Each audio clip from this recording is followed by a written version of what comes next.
हम लक्ष्मी चौधरी अपने सब गोटे के गोर लागे छी। आई हम एकटा भगवती गीत गाबऽ जा रहल छी। अपने सब गोटे से आग्रह जे गीत के जरूर सुनब। एहि गीतक रचनाकार आदरणीय कवि कुमार आशुतोष राजेश जी छथिन। रचना अति उत्तम अछि। गीत नीक लागत तऽ गीत के अधिक से अधिक शेयर करब और लाइक कमेंट करब। धन्यवाद। हे जननी हम एलौं शरण में, हे जननी हम एलौं शरण में। चरण गहल निज जानी के,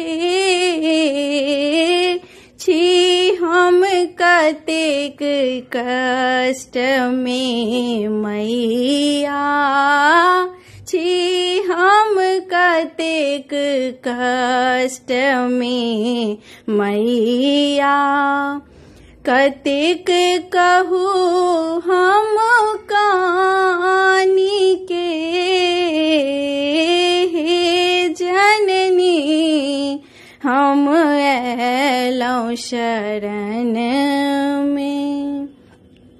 कौन विपत्ति माहे अछि एहि जग में, कौन विपत्ति माहे अछि एहि जग में।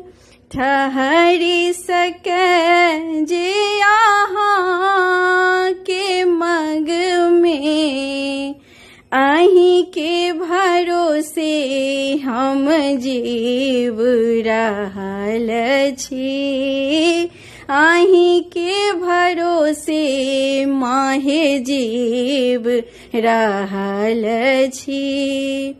कले से गरल माहे पीब के,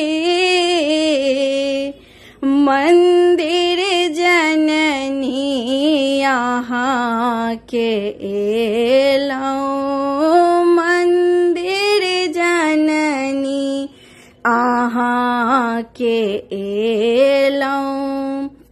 एलौं जिद हम ठानी के, हे जग जननी एलौं शरण में। कोनो बाट नहीं माहे भेटल, कोनो बाट नहीं अछि भेटल। घर परिवार सबटा तेज ने,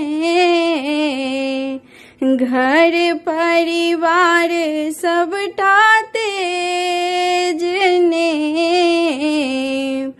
जग भरि सँ हम गेलौं ठुकरायल, जग भरि सँ हम गेलौं ठुकरायल। अहाँ छोड़ी किछु नजर ने आयल, पूजा हेतु अहाँ के माता, पूजा हेतु अहाँ के माता।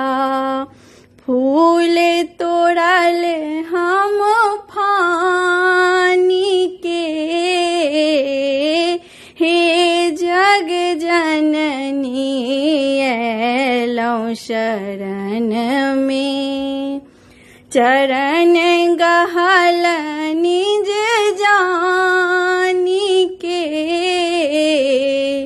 छी हम कतेक कष्ट में मैया, छी हम कतेक कष्ट में मैया। कतेक कहू हम कानी के, हे जग जननी ऐलौं शरण में, हे जननी हम ऐलौं शरण में, हे जननी हम ऐलौं शरण में।